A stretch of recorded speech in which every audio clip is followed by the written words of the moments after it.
From Tyson Fury's impeccable size that's got him dominating every opponent, to Oleksandr Usyk's skill and technique that overpowered every weakness. It's time for the ultimate showdown. And this time, experts weighed in to predict that Usyk will knock out Fury. For starters, Carl Frosch thinks the fight's not going to be as one-sided as some people may think. Now, if you ask me, most of the pro fighters in the industry are counting on the Gypsy King. And while some are completely undermining the Ukrainian's talent, others have given him a little more credit. Sure, Frosch also seems to think that Fury might be the dominant one here, but that doesn't mean it'll be an easy fight. So from a side angle, I was like turning and chatting like you do in boxing, because not much was happening. It was rough, it was messy, it was a bit of a, I don't know.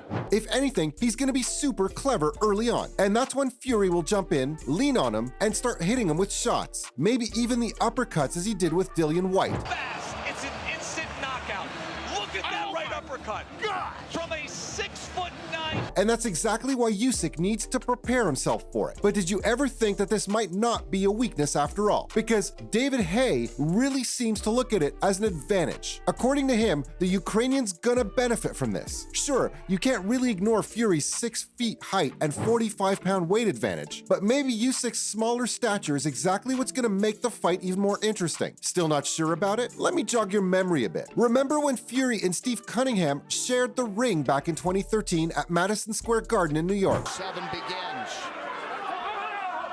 And walking Steve down, getting him tired. Good body shot. Steve's almost done here. Look at this. There's another good one, and he's down. Cunningham is knocked down by Fury. Fury got the right in, and Cunningham is floored. He's hurt bad. You see him using them. Yeah, he literally got the Gypsy King down in round 2, who was then ever forced to change his plans after the scare, and he finally scored a 7th round stoppage. Round 2 underway in that first round, according to CompuBox. Fury. Oh, he's knocked down. He's knocked down. Cunningham has floored Fury. That's the punch. According to Haye, neither one of them lost. If anything, Fury had a draw, but he also avenged that with a couple of knockouts too. But the point is that there were different styles and propositions. So there's just one question. Does Tyson Fury do well against smaller guys like Steve or Usyk? David doesn't think so, and I don't think we should underestimate Usyk either. I mean, take a look at his recent fights.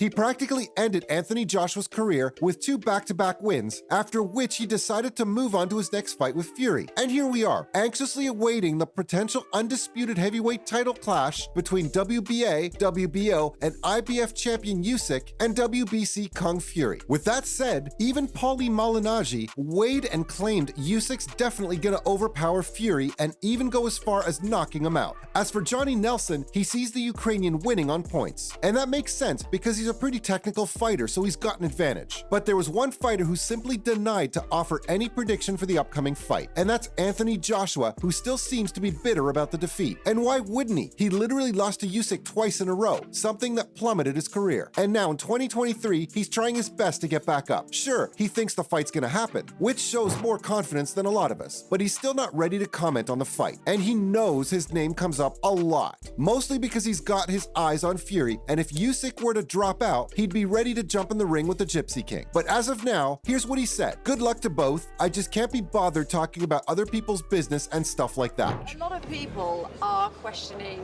your power and whether you have the power to knock Anthony Joshua out. Do you see that as a concern? Of course he's got power. He's a 15.5 stone man with exceptional speed. He can work the angles.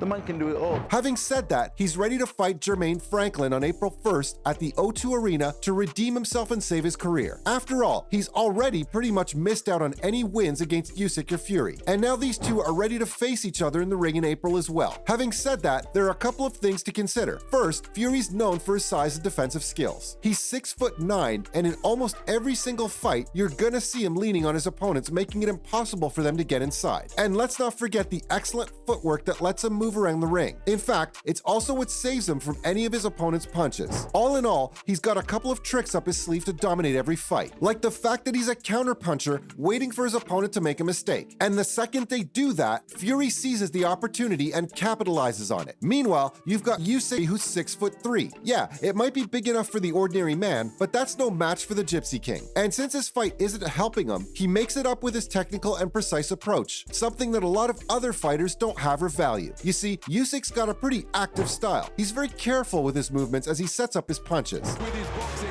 Gassiev is finding it difficult to contend with. Even when the Russian landed his big shots. And thanks to his strong jab, he's often able to control the space of the fight, which is a huge competitive advantage. Exactly the way I expected it to go. There were a couple of moments when Anthony pushed me hard, but just nothing special. Congratulations to Oleksandr Usyk, what a fighter. Put in a great performance tonight and the better man won. Having said that, he's a great combination puncher, and he's practically known for the way he throws punches at more angles than you can count. And this time, he's facing off Fury, who's a pretty defensive fighter and uses his size to control the pace of the fight instead. So we've got two fighters with two very different approaches here. One's got his size, another's got his movement and precision. So who's gonna overpower the other? Well, you've got to wait to find out if the fight happens after all. Because if you ask me, it seems like their negotiations are falling apart. They still haven't even signed the deal yet, and that's a huge red flag if you ask me. Now, it all started when Fury took to social media to call out the Ukrainian, who in turn accepted the challenge. And we were hoping to see a fight happen by September 2022. But since Usyk had to step away from the sport for a while, the fight was postponed to 2023. And Fury's hunger to fight got even worse. He even tried to set up a fight with Joshua, but we all know how that turned out. Even after all the ultimatums, he backed out the last minute with the classic excuse of legal issues. But the Gypsy King went on to have a trilogy fight with Derek Chisora on the same date and venue. He's an absolute warrior, and it's been a privilege to fight him 3 times. He's an absolute British folk hero, and he's grew on everybody, and we all love Derek Chisora. Dominating another fight. And by now, I know we're all expecting an official announcement, but it still hasn't come in yet. Mostly because they still can't decide over how to split the purse. You see, the fight was set to happen in Saudi Arabia, and investors were super pumped. All because of one thing. This fight was going to be one of the biggest ones in the history of heavyweight division. And that translated to a lot of money. But they ran into a couple of issues. With Usyk becoming the first undisputed. And had to divert to the Wembley Stadium in London. Now here's the thing, Usyk wants a 50-50 split of the purse. Not to mention, the value dropped down fast because the fight's not happening in Saudi Arabia anymore. Because, look, Lomachenko's doing the matrix on him. Stole 4 or 5 He needs to be saved from himself. On top of that, Fury claims that he's bringing in a major chunk of the British audience. Younger, fresher Usyk piled on the pressure in round 10 to force a stoppage. Working away furiously. Shots underneath. Robert. Which is why he deserves a bigger share of the split. And if you ask me, Usyk might as well give in instead of risking the fight. Because even if he won't sign the deal, Fury's got a bunch of other opponents lined up to replace him. Rating his performance as a 3 out of 10. Usyk gets it. So he'd better think fast. And there you have it. That's everything you need to know about experts' predictions over the Usyk versus Fury fight.